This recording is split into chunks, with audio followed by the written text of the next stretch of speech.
November 2019, paper 1-2. Over a 21-day period, an athlete prepares for a marathon by increasing the distance she runs each day by 1.2 kilometre.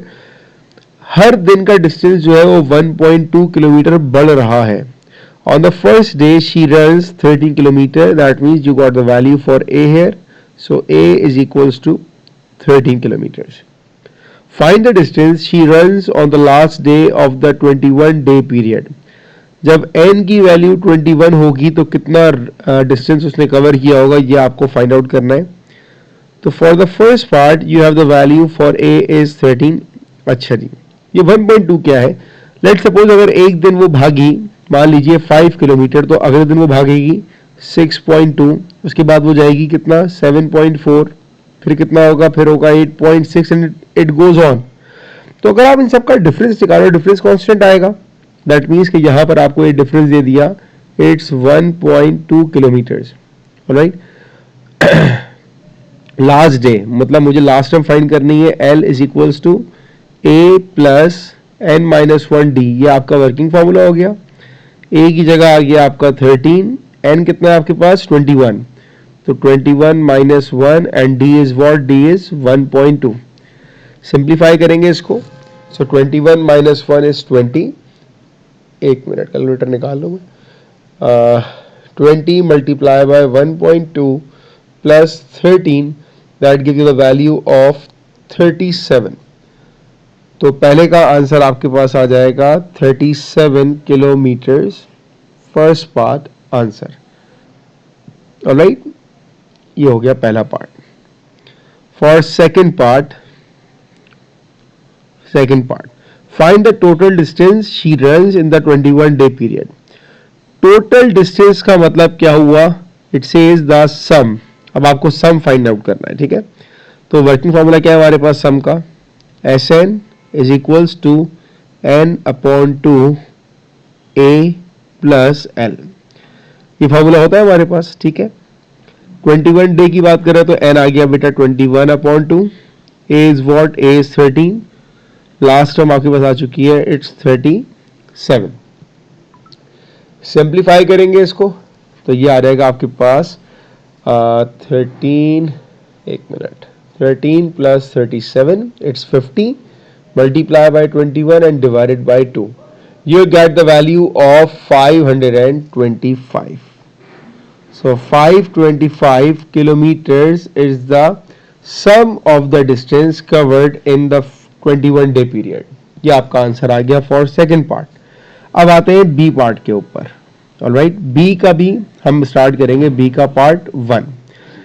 The first, second and third term of a GP are x, x minus 3 and x minus 5. तो मेरे पास GP की क्या आ गई sequence? x, x minus 3 and x minus 5. Alright, find the value of x. अब चूंकि ये जीपी का क्वेश्चन है, जीपी का क्वेश्चन है, इसका मतलब क्या हो गया हमारे पास यहाँ पर रेशो सेम होता है. ऑलराइट, तो रेशो अप्लाई करते हैं इस पर. तो second term divided by first term is equals to third term divided by second term. ये आपके पास रेशो की आपकी बन गई इक्वेशन. अब आपने जस्ट इसको क्रॉस मल्टीप्लाई करना है.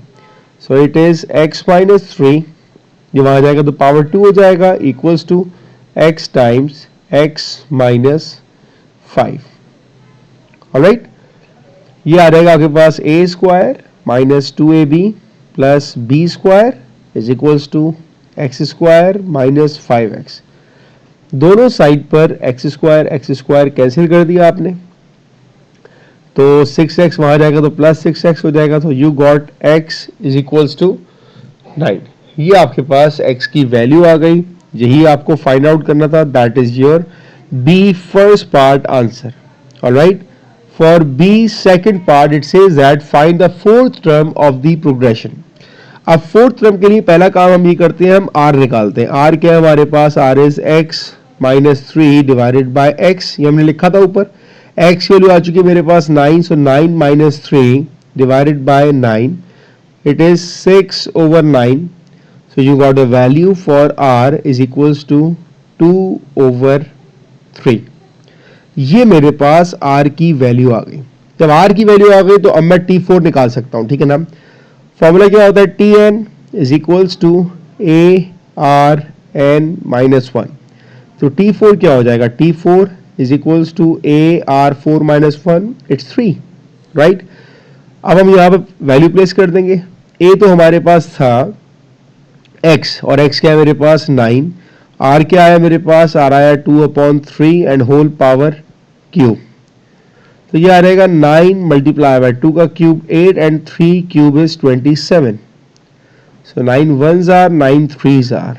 तो आपके पास जो T4 का आंसर आ रहा है it is equals to 8 divided by 3। ये आपका आंसर आ गया, ठीक है जी। तो इसको भी हम बॉक्स में बंद कर देते हैं, ये आ गया। अच्छा ठीक है, अब इसके बाद एक और पार्ट था हमारे पास जो मिस हो गया इसमें, लेकिन मैं यहाँ लिख रहा हूँ, it's B part 3, B part 3।